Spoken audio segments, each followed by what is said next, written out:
Teacher Buddy, peace and harmony with you here today. We're keying in and focusing in on how to overcome the feeling of inadequacy when you have been either in a spousal relationship with a narcissist or a familial relationship with a narcissist. If your parents were narcissistic, or if you were the golden child where you were given a lot of undue gratification of your needs, you were spoiled, you could never do anything wrong, you were given a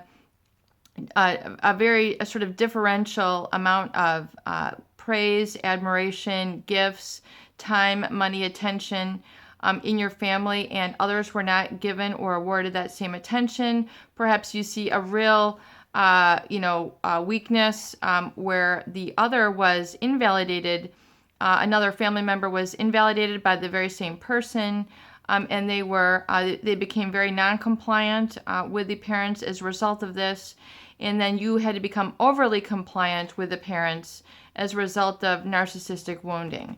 And it is very important, and we're going to be talking about a lot of this today. But the feeling of inadequacy really comes because of a lack of being able to experience earning these things on your own, by your own merit, your own trial and error, your own testing of reality.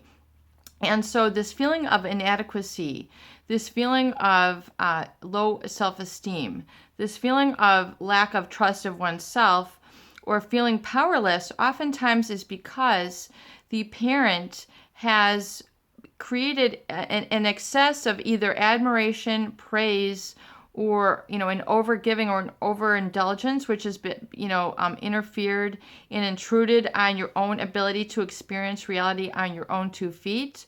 Or on the other hand, the parent narcissistically has deprived you, has projected a sense of inadequacy on you, and has made you to feel chronically inadequate because of a lack of mirroring and invalidation. So you carry this around. In essence, you're living up to their role or their image of you. You're not able to live up to your own image of yourself. And so this is very important for you to develop, is the ability to live up to your own values and your own standards for yourself as you define for yourself, and not as the narcissistic parent provides for you as their role and expectation, their standards. It's very important to identify and live by your own standards and not be afraid if you're going to disappoint the narcissistic parent. If you are disappointing the narcissistic parent, then you are on the right track. It's very important, because if you have lived constantly to satisfy the needs of a narcissistic parent, chances are you're not in tune with your own needs. You're not in tune with your own self, so you feel this inadequacy. You feel this deprivation. You feel this emptiness at the end of the day, the end of the month, the end of the year, the end of the lifetime. So realize that this feeling of inadequacy is because you have perhaps ignored or allowed others to ignore your own need for experiential and validating of experiences, values, and relationships in life. So oftentimes the narcissist, because of their projecting of very perfectionistic standards, they have created an atmosphere or a need for you to meet their needs rather than your own needs. So, and then value the people that they value the values that they value their opinions, value their experiences, what you feel you should pursue in life, who you should seek out, who should be the people who you hang out with. Oftentimes they have calculated and determined this for you, and you haven't been able to determine this on your own. And you have felt furthermore guilty for wanting to relate to certain people, or perhaps participate in certain activities. It's the old example of, the parents wanting you to be a doctor when you're an engineer, wanting you to, be a business owner when you're, in essence, you find yourself wanting to be at a different rung of society or a different level of society. In other words, it's living according to their mold, which then becomes a false self, versus being able to live from your private self, your real self, your authentic self. So you've had to close out one to live to the other.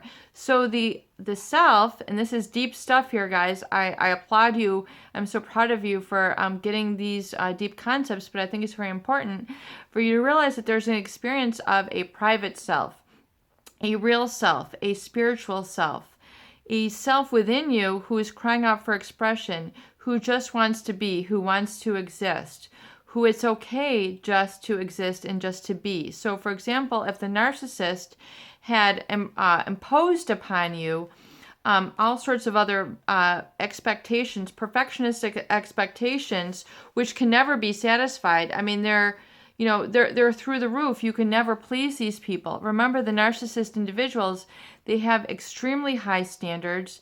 You can really never please them. You can never satisfy them because they have this discontent within themselves, and they're always going to be flaw finding.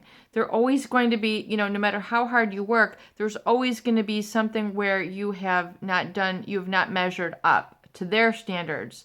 It's not your guide point, it's not your guidepost.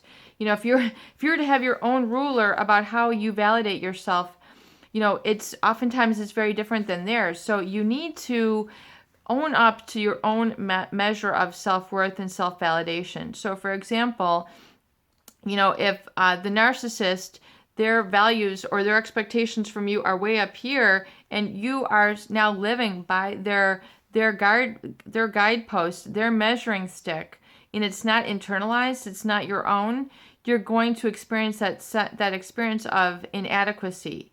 You're not going to feel good enough. You're not meeting up to their perfectionist standards. It's very important for you to now let go of their standards, let go of their values, let go of their experience and what they feel is a worthy life, their perhaps how they view people, how they view finances, how they view reality, and now bring it into yourself and realize and articulate for yourself in your own words, your own experiences, your own values, what do I really value in life? And how do I furthermore act from this value positioning, and how do I really expand that, and how do I express that and live that in life so I know that it's me? And I then eradicate this feeling of inadequacy. Oftentimes it's starting at the beginning, like we say the affirmations, I am. And noticing as you go through your day, what do you really pick up on? What do you really value? Maybe you value a sunset. Maybe you value a sunrise. Maybe you value a speck of dew on a leaf. You value the chirping of the birds. You value the wind as it blows through your hair. You value the silence. You value the peace. You value serenity. You value contentment. You value the strivings of others and the richer emotions of humanity when you see an individual who is, working hard, and you see that they're working hard to do things well. And you value this, camaraderie that you feel within yourself and as you relate to these people. These are your own experiences that you need to really go out and look for. So you need to go out and really use your metacognition and open your eyes and open your heart and give yourself a chance to pick up on that which you value.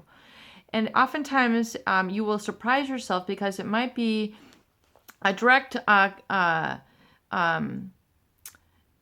contradiction to what the narcissist values. So, for example, the narcissist might value greed. You might value humility. You might value, humbleness. The narcissist might feel you can only associate with people of certain types of institutions or status, yet you value other organizations. You value volunteership. You value, getting in touch with the earth and living a less stressful life.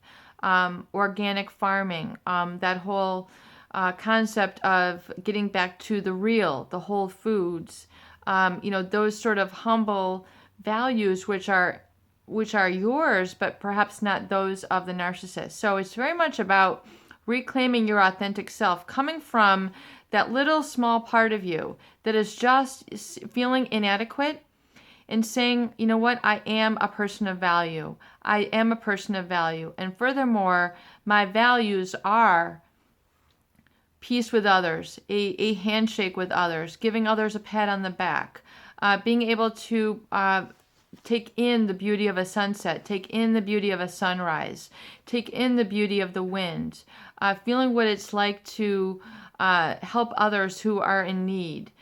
These are some values that might be cherished by you and you alone, and you need to get in touch with these. Find out what is truly energizing to you, not just what's energizing to the narcissist, and that the ways that you have had to utilize or to become, create a false self to enter, to serve the false narcissist, or, because that is what's depleting you. That is what's causing you to feel inadequate. That is what is burning you out. And so if you can come back to those values, furthermore, identify those, digging deep within your soul and finding what you value. You might value time alone. You might value, solitary activities. You might value needle pointing, quilting, gardening, some independent activities that are on your own, and the narcissist made you feel guilty for participating in these. So these might have been shut out of you and extinguished early in your life. So find and really begin to get in touch with your values and find time to live those and express those. And if you find yourself being energized by those activities, then you know you're on the right path to healing, and you'll begin to feel more adequate within yourself, get that firmer sense of self-trust, and then that confidence and competence will come, and you'll become individuated and empowered, and not just a supply source to an abusive individual. Peace and harmony with you here today. I hope these videos do help. Please share and please subscribe for more great tools, videos, discussion, and support.